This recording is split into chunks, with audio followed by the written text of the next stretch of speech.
Graça e paz do Senhor Jesus, muito bem-vindos todos. E agora eu lhe convido a abrir sua Bíblia para que nós meditemos na mensagem objetiva que tem a ver com a mesa de que vamos nos servir aqui, e cujo tema já colocamos aí na página, você já viu, prato e pratos. Então você deve abrir, por favor, sua Bíblia em Hebreus capítulo 12, leremos os versículos 14 a 17, e logo em seguida João capítulo 6, aí na sua página, ou na minha página, melhor dizendo, você tem 54 a 59, mas na verdade eu vou ler a partir do versículo 48 de João 6. Por enquanto, Hebreus 12, 14 a 17, eu sei que são leituras longas, mas a nossa meditação será bem pontuada, porque o propósito aqui é nos preparar para a mesa memorial que está posta diante de nós. Então, Hebreus 12, de 14 a 17, começando a leitura, o texto diz: esforcem-se para viver em paz com todos, e para serem santos. Sem santidade ninguém verá o Senhor. Cuidem que ninguém se exclua da graça de Deus, que nenhuma raiz de amargura brote e cause perturbação, contaminando muitos. Que não haja nenhum imoral ou profano como Esaú, que por uma única refeição vendeu os seus direitos de herança como filho mais velho, ou direito de primogenitura. Como vocês sabem, posteriormente, quando quis herdar a bênção, foi rejeitado, e não teve como alterar a sua decisão, embora buscasse a bênção com lágrimas. Sei que a leitura ficou bastante diferenciada por conta da versão de que eu estou me servindo, mas ela, por outro lado, ficou bem explícita para você. Agora, por favor, ao discurso de Jesus em João capítulo 6, lendo a partir do versículo 48. Eu sou o pão da vida. Os seus antepassados comeram o maná no deserto, mas morreram. Todavia aqui está o pão que desce do céu, para que não morra quem dele comer. Eu sou o pão vivo que desceu do céu. Se alguém comer deste pão, viverá para sempre. Este pão é a minha carne, que eu darei pela vida do mundo. Então os judeus começaram a discutir exaltadamente entre si: como pode este homem nos oferecer a sua carne para comermos? Jesus lhes disse: eu lhes digo a verdade. Se vocês não comerem a carne do Filho do Homem e não beberem o seu sangue, não terão vida em si mesmos. Todo aquele que come a minha carne e bebe o meu sangue tem a vida eterna, e eu o ressuscitarei no último dia. Pois a minha carne é verdadeira comida e o meu sangue é verdadeira bebida. Todo aquele que come a minha carne e bebe o meu sangue permanece em mim e eu nele. Da mesma forma como o Pai que vive me enviou, e eu vivo por causa do Pai, assim aquele que se alimenta de mim viverá por minha causa. Este é o pão que desceu dos céus. Os antepassados de vocês comeram o maná e morreram, mas aquele que se alimenta deste pão viverá para sempre. Ele disse isso quando ensinava na sinagoga de Cafarnaum. Continuando a partir do versículo 60. Ao ouvirem isso, muitos dos seus discípulos disseram: dura é essa palavra, quem pode suportá-la? Sabendo em seu íntimo que os seus discípulos estavam se queixando do que ouviram, Jesus lhes disse: isso os escandaliza? O que acontecerá se vocês virem o Filho do Homem subir para onde antes estava? O Espírito dá vida, a carne não produz nada que se aproveite. As palavras que eu lhes disse são Espírito e vida. Contudo, há alguns de vocês que não creem, pois Jesus sabia desde o princípio quais deles não criam e quem o iria trair. E prosseguiu: é por isso que eu lhes disse que ninguém pode vir a mim, a não ser que isto lhe seja dado pelo Pai. Daquela hora em diante, muitos dos seus discípulos voltaram atrás e deixaram de segui-lo. Jesus perguntou aos 12, vocês também não querem ir? Simão Pedro lhe respondeu: Senhor, para quem iremos? Tu tens as palavras da vida eterna. Nós cremos e sabemos que és o Santo de Deus. Vamos orar, pedindo que Deus nos abra o entendimento para a aplicação desta palavra, em nome do Senhor Jesus. Diante de Ti, eterno Pai, estamos trazendo em nossos corações gratidão pela palavra que acabamos de ler, pela mesa de que vamos nos servir em memória de Teu Santo Filho e de seu sacrifício daqui a pouco mais, e rogamos que o Senhor se sirva desta palavra para alimentar o nosso coração e a nossa fé. Que não haja entre nós ninguém semelhante àqueles que estavam como discípulos do Senhor, mas entre eles o Senhor sabia quais nele não criam e quem o havia de trair. Mas que haja entre nós vidas que, conforme Pedro, possam dizer: Senhor, ainda que todos te abandonem, para quem iremos nós? nós não iremos para lugar nenhum a não ser para ti, porque só tu tens as palavras da vida eterna. Nós rogamos que na tua misericórdia infinita, o Senhor ajude-nos a crermos e nos mantermos firmes nesta palavra que lemos, para a glória de Jesus o Senhor. Amém.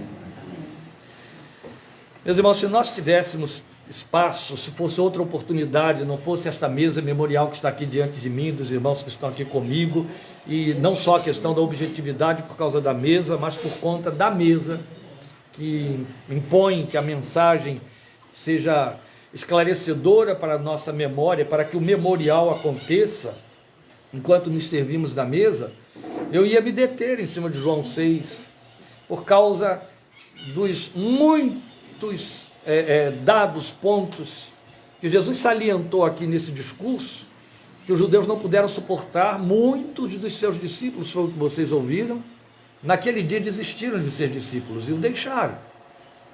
E ficou claro aqui na pena de João que esses estavam entre os que nele não criam, mas eram discípulos. Continua sendo assim, a igreja não mudou nem um pouco, ela está cheia de gente que não crê, mas está lá dentro.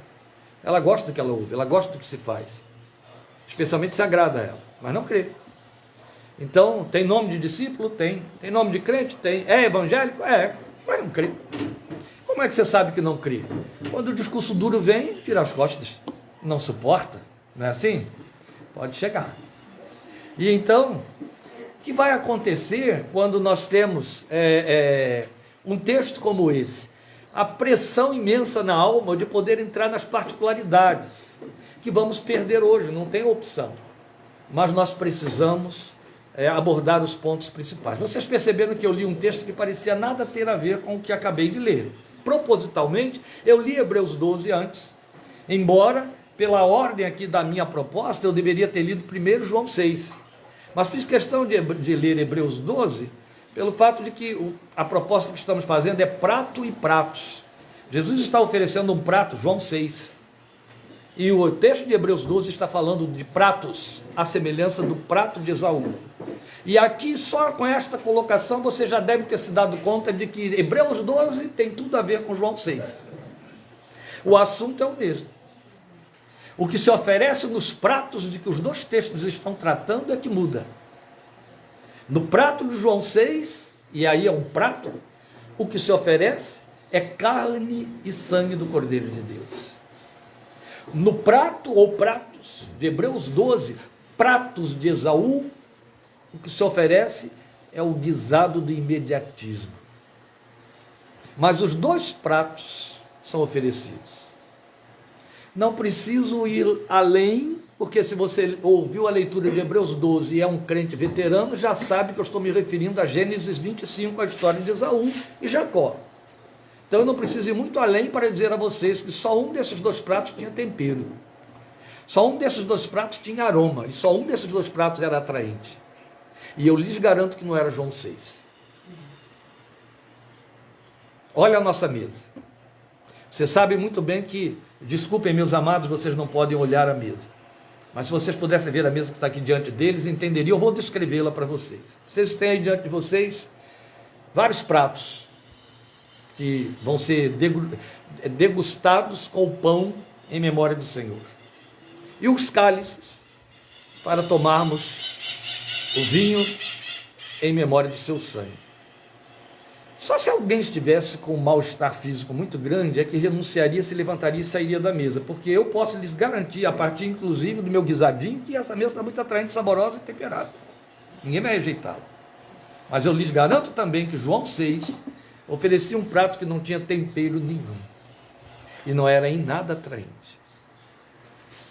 Porque não é porque os judeus entenderam que Jesus estava falando de forma literal, alguns, por conta da espessa ignorância, entenderam que era literal, que tem que comer minha carne e beber o meu sangue, e devolveram isso para ele.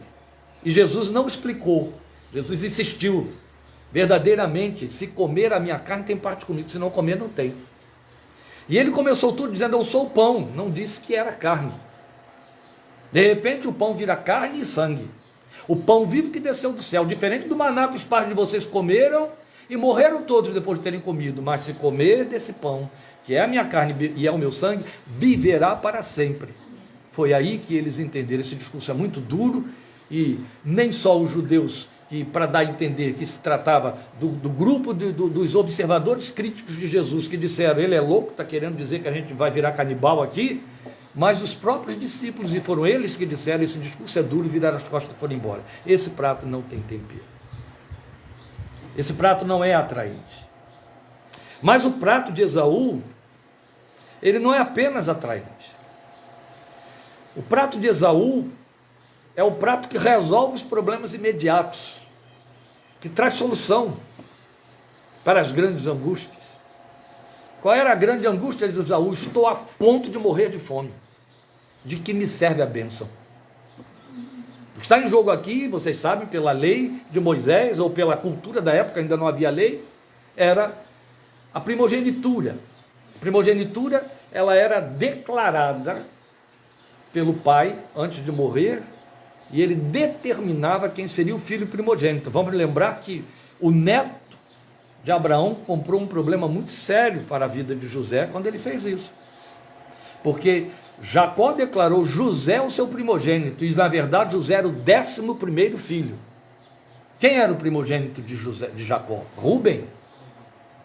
Então você percebe que é na declaração do patriarca que a primogenitura é instalada, e é a isso que se chama bênção. E Rebeca, muito esperta, não estou elogiando Rebeca, muito esperta, porque preferia Jacó a Esaú, ela sabia, a primogenitura vai ser de Esaú, e eu não quero que ele seja o chefe da minha herança, eu quero que seja o meu filhinho querido, Jacó, e fez aquele trabalho todo que está lá. Só que vocês vão lembrar muito bem o que aconteceu. Esaú sabia que era direito inegociável dele era o primogênito, ser o herdeiro do clã, o cabeça do clã. Todos os outros teriam que servir. Mas Jacó, respeitando e cumprindo a profecia do próprio nome, não é? E já devidamente orientado por sua mãe, teve a sua oportunidade. E quando ele olhou para o seu irmão, e aí me perdoe Jacó, um dia a gente resolve esse problema, me desculpem vocês por fazer esse antitipo assim tão grosseiro, mas Jacó aqui representando muito bem o tentador de todos os homens, capcioso, ele aguardou o momento exato da fraqueza de Esaú. Esaú estava exausto e faminto. Esaú tinha todos os adereços e as oportunidades para Jacó comprar, tirar dele a sua bênção, porque sabia, basta oferecer, e pele por pele, tudo que o homem tem. Pregamos isso ultimamente aqui, né? Foi aqui, culto presencial.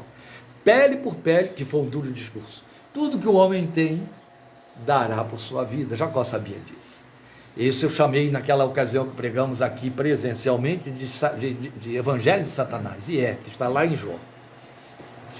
Jacó sabia disso, ele não perdeu tempo. Ele prepara um guisado com todos os aromas, com todos os temperos, e chega para Esaú e diz: você quer? Na verdade, Esaú já chegou pedindo.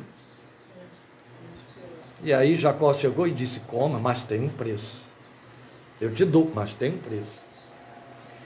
Me venda, não é nem me doe o seu direito, a sua bênção. De que me serve bênção? Eu estou a ponto de morrer de fome, ela quer saber de bênção, eu preciso resolver o meu problema agora, a bênção tem que esperar.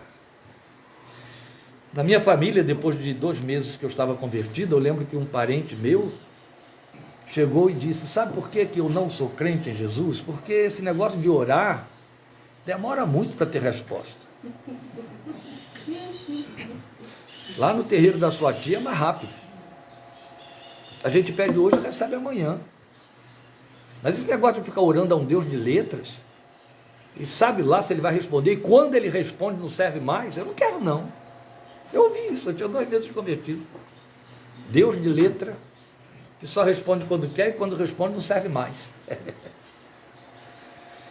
Porque o Deus da letra trabalha com a esperança, não é? Mas Satanás de esperança não entende nada e não quer que ninguém espere nada. A grande perda para Satanás é quando alguém aprende a esperar. porque ele pega os homens no laço da precipitação e da pressa.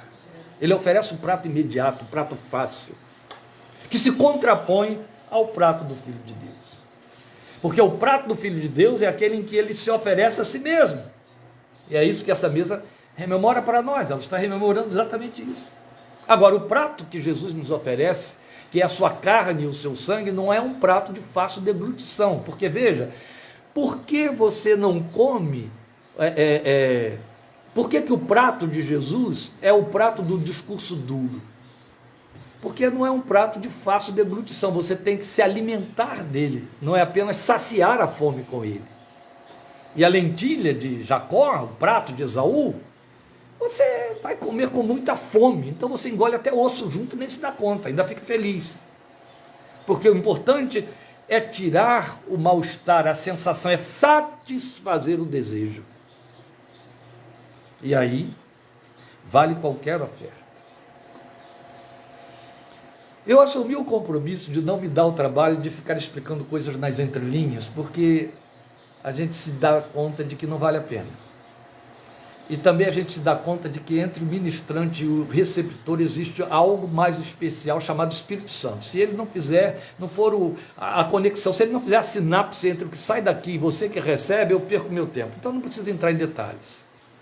Mas eu só quero dizer a você o seguinte: a casa de Isaac era a casa de Deus. A casa de Isaac era a casa do cabeça do povo. Isaac era filho de Abraão. E esses problemas estavam acontecendo dentro da casa de Abraão, dentro da casa de Isaac, dentro da casa dos filhos de Deus. Continua valendo o fato, daí em João 6 a gente vê que aquela gente que estava dentro da casa de Deus, que era Jesus, foi embora, que o prato de Jesus é de deglutição difícil. Mas confundem-se os que pretendem que seja de fácil deglutição e degustação. Então não é um prato para ser comido às pressas, porque não foi feito para saciar a fome de forma imediata. Não foi feito para suprir um desejo. Eu não preciso mostrar a vocês o que vocês estão cansados de verificar e de experimentar, bastando ligar a televisão ou entrar em alguns templos. Como que igrejas foram montadas para oferecerem pratos que saciem fomes imediatas. E as pessoas só vão lá para isso. Aliás, elas já vão agora, de acordo com a propaganda e a oferta, no dia e hora, né?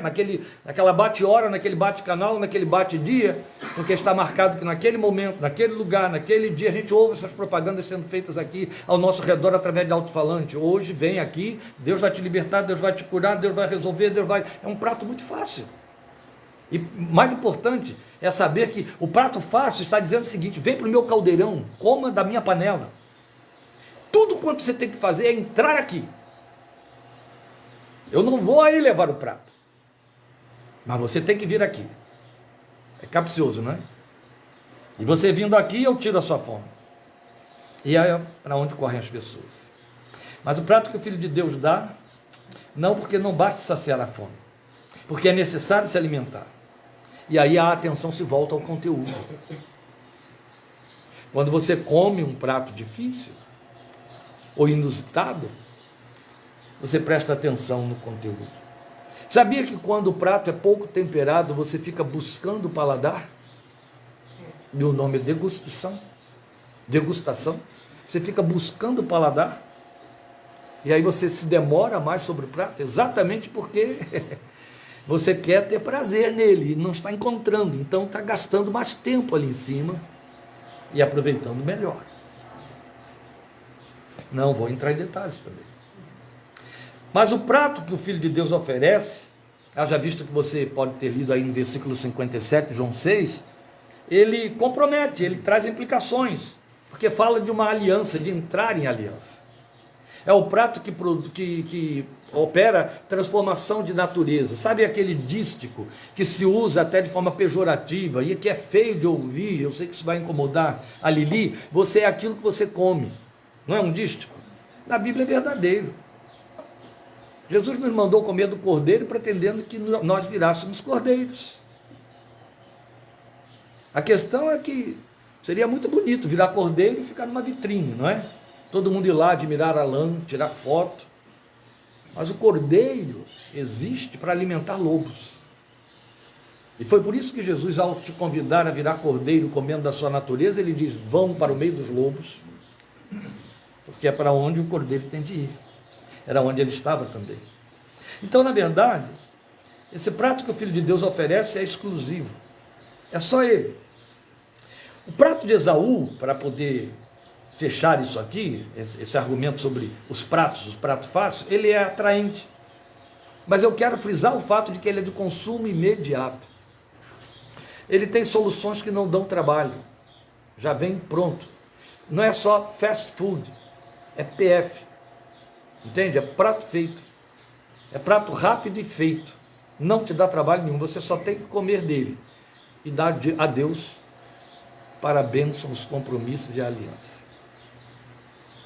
A experiência na vida cristã nos tem ensinado, especialmente a partir do ponto de observação pastoral, e quanto mais depressa uma pessoa encontra resposta para a sua oração, mais fraca na fé ela fica. Eu espero não estar estragando o seu apetite para hoje, mas eu vou repetir, ainda que isso lhe cause náusea. A gente tem falado aqui do túnel da náusea, de que falava o americano que vinha pregar aqui no Brasil várias vezes. De vez em quando eu gosto de levar os crentes para o túnel da náusea. Quanto mais rápida for a resposta à sua oração, menos fé ela vai produzir. Mais fraca a fé que você tem vai ficar. Sabe, é exatamente o mesmo efeito e o mesmo mal que você causa ao criar um filho com gratificações, ao não deixar ele sentir o peso e o preço e o valor das coisas de que ele necessita e que chegam à sua mão, porque o simples fato de chegar já é um problema, e a maneira como chega pode ser um problema ainda maior, porque se chega sem muito esforço não tem nenhum valor, e se chega de forma fácil é desprezado, e Deus não investe assim na nossa vida. Todas as respostas das bênçãos de Deus conosco estão comprometidas em gerar esperança. Por isso que o seu prato não é o prato de Esaú. O seu prato é a carne e o sangue do seu filho. Tem uma caminhada a ser feita com ele, uma caminhada. Custa. Então o prato que se contrapõe ao prato que é o próprio Filho de Deus, ele é fácil, ainda que elaborado. Volta a dizer, ele te traz soluções mágicas.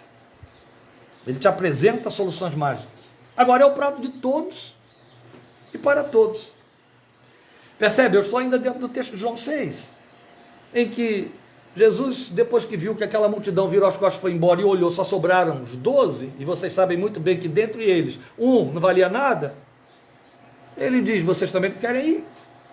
O que ele estava dizendo? Não estou nem aí para o fato de vocês não quererem comer. Eu vim e estou oferecendo. Não quer comer, vai embora. Foi isso que ele fez. A gente inverteu todo o processo, né? Ainda hoje falávamos isso na abertura do culto aqui. A Soraya riu muito quando eu falei, eu sou o único pastor que ora dizendo, Senhor, menos.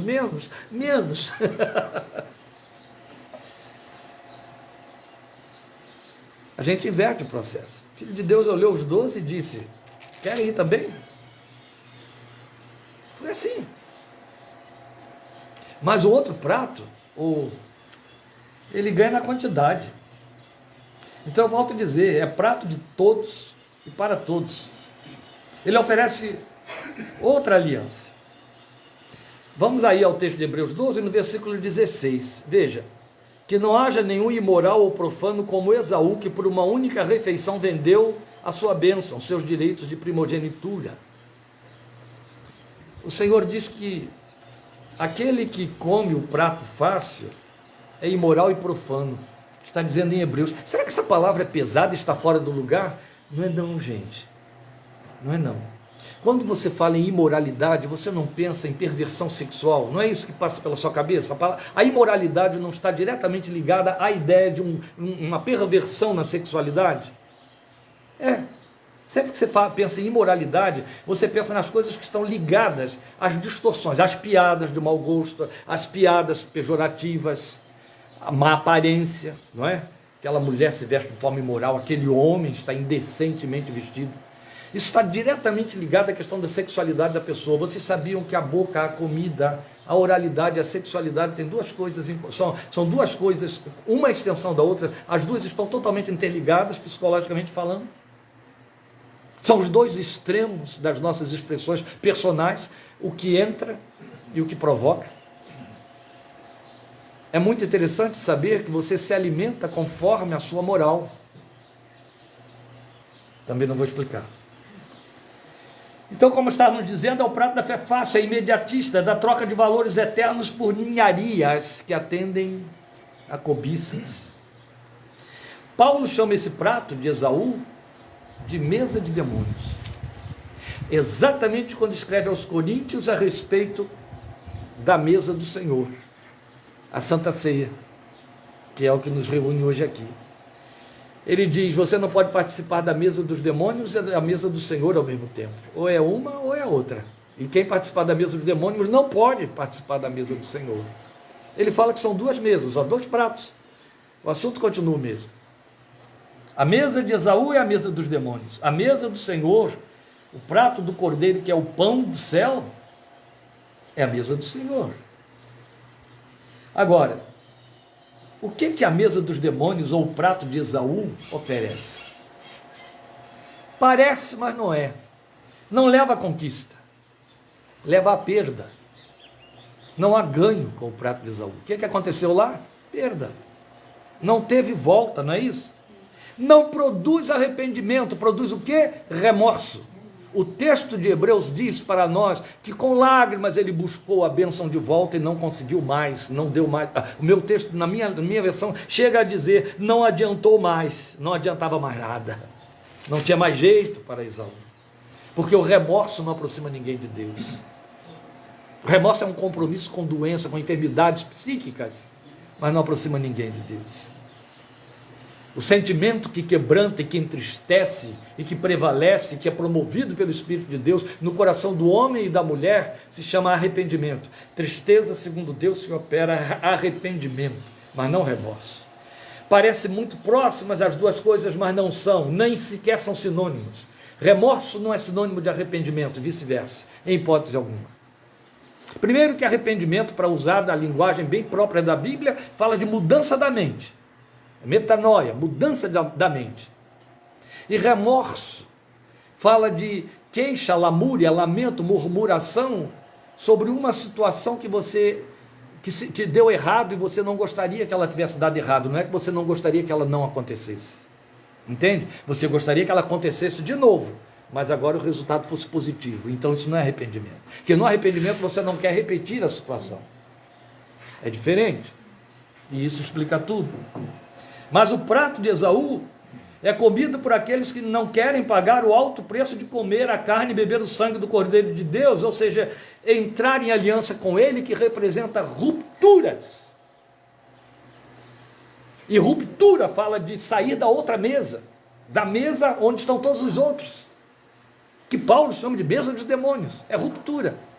Isso custa preço porque isso tem comprometimento social. Entende? Isso tem comprometimento de crédito pessoal, porque são os desafios que a gente enfrenta nos ambientes de trabalho, junto dos parentes. E quer lugar mais difícil para você fazer ruptura do que entre parentes? Não é, Soraya? Como é difícil? É quase impossível. Porque afinal de contas, existe uma lei não escrita e assumida pelos débeis na fé, de que nós temos aliança parental, e ela tem de ser cumprida. Quando eu como da carne e do sangue do cordeiro, eu faço rupturas. A primeira ruptura é com família.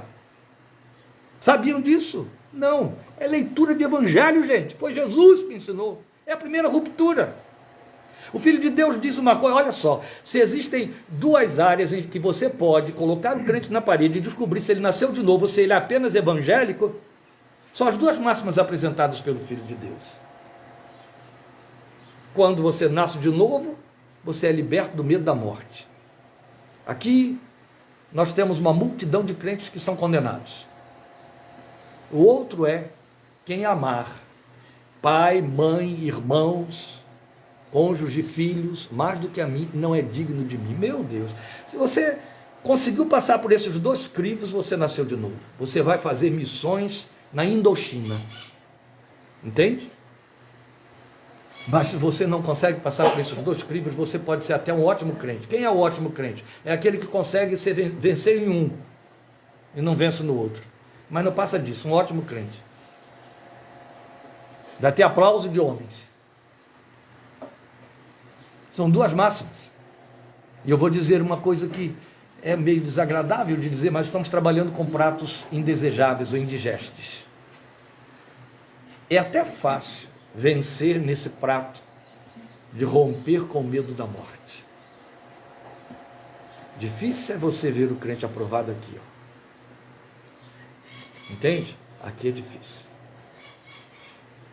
O maior desafio que eu tive na minha vida, e foi aquele que me provou que minha mãe pertencia ao Senhor, foi no dia, e ele tem data, esse dia se chamou 30 de maio de 1981, foi o dia em que Deus, quando eu estou atravessando a ponte Rio-Niterói para chegar na Avenida Brasil, para ir para a Ilha do Governador, cumprir meu dia de trabalho, depois de 45 dias de licença por conta de um acidente, Deus me disse, volta, porque eu vou falar contigo, e eu já sabia o que ele ia falar. E eu fiquei tão confuso, eu falei, como volta? O que eu digo em casa, não é? Eu estou voltando depois de 45 dias, quando eu tinha que me apresentar no trabalho hoje. E o que eu vou dizer amanhã lá no trabalho? E fiz uma oração absurda, mas a partir daquele dia, eu acho que foi quando eu comecei com minhas orações absurdas, elas não pararam mais. Se o Senhor quer que eu volte, o Senhor faça alguma coisa aqui, porque aqui não é que eu não quero te obedecer, eu não tenho coragem, eu não tenho como voltar. Voltar como? Ora, todo mundo que está na ponte sabe, né? Você tem que ir lá no Caju, procurar o retorno, voltar a fazer aquilo tudo. Quem disse que eu estava com essa disposição? Mas aconteceu algo que a psicologia chama de narcolepsia psíquica. Eu tive um apagão, e quando eu vi, eu estava na pista da volta. Fiquei confuso, deu uma confusão mental, porque eu estou dirigindo no sentido em que o mar agora está à direita, e aí a cabeça rodou, né? O mar, aliás, o mar continuava à direita, mas eu estou vendo as lâmpadas, aquele negócio que tem lá, numa posição e agora estão em outra. E aí eu percebi que eu não estava na direção em que eu tinha de estar. E aí eu me dei conta de que eu fiz toda a volta sem perceber que eu tinha voltado. Agora não tem mais volta, é ir até o pedágio. E se eu chego no pedágio, eu tenho que ir para casa mesmo.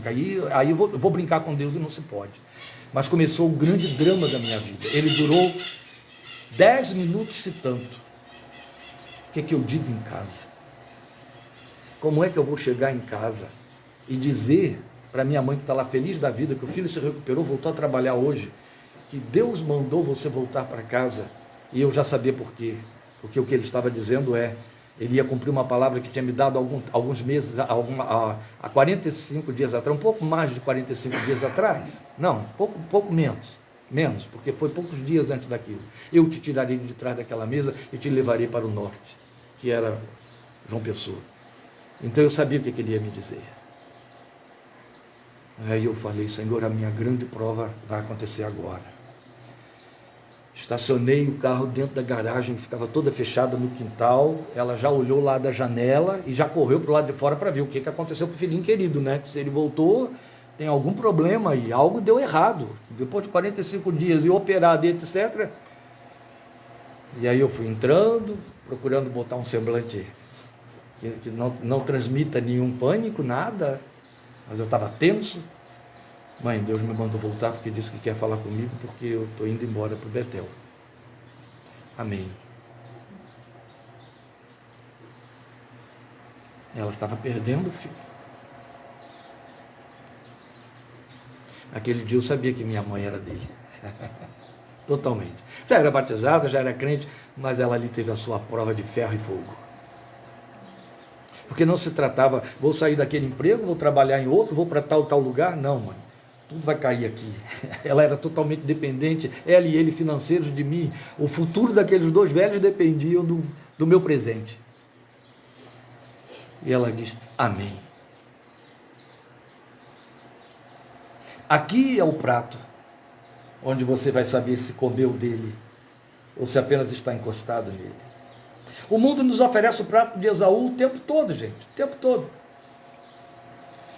Mas para terminar, eu quero dizer a vocês que quando se está diante do prato de Cristo, há duas coisas que são possíveis e o texto mostrou para nós. Ou nós lhe viramos as costas, desistentes, e estaremos sendo minimamente honestos conosco mesmos, ou nós assumimos que não há outro para quem ir. E aí não estaremos sendo apenas honestos conosco mesmos, mas com Ele também. O que estamos dizendo a Ele foi como no arremate do discurso de Pedro aqui. Tu tens as palavras da vida eterna. E é isto que eu quero comer. Ela vai me obrigar a esperar, a entrar em aflição de espírito, a passar fome no deserto, a ser tentado na minha confiança de filiação divina. Ela vai me levar até a cruz, mas tu continuas sendo o Filho de Deus que devia vir ao mundo, aquele que tem as palavras da vida eterna. Eu quero comer de ti, eu quero comer do teu prato. E a grande diferença se vê no fim de tudo. É tal como beber da água que ele ofereceu à mulher samaritana, que foi o nosso duro discurso aqui, no culto presencial último. Da mesma maneira, ele tinha dito aqui que quem comer da sua carne viveria para sempre com ele, eternamente, foi o que ele disse. Quem comer da minha carne viverá comigo eternamente. Ele tinha dito isso para a mulher samaritana: quem beber desta água que eu lhe der, nunca mais terá sede. É isso mesmo. Quando você come do prato de Esaú, você não se satisfaz, você não se sacia, você volta a ter fome cada vez mais. Mas quando você come da carne do Filho de Deus, você fica saciado, você fica alimentado, assim como quem bebe da água que ele der, quem bebe do seu sangue, jamais volta a ter sede. Quem come do prato de Esaú não se alimenta, apenas satisfaz o apetite. Quem come do Filho de Deus e do prato que ele dá, vive para sempre. E é isso que ele nos oferece. Nós vamos, meus amados, agradecidos por sua participação e atenção nesses poucos minutos que tivemos hoje aqui, celebrar a nossa Santa Ceia, essa mesa memorial, e eu agradeço o carinho aí de quem lembrou da minha mãe e a sua participação até este momento. Estaremos juntos, querendo Deus, de novo, quarta-feira, 20h30, com a continuação de nossos estudos em Efésios. Deus te abençoe, te fortaleça, e aqui estaremos celebrando com os amados a mesa memorial do Senhor Jesus. Deus te fortaleça e encha seu coração. Amém.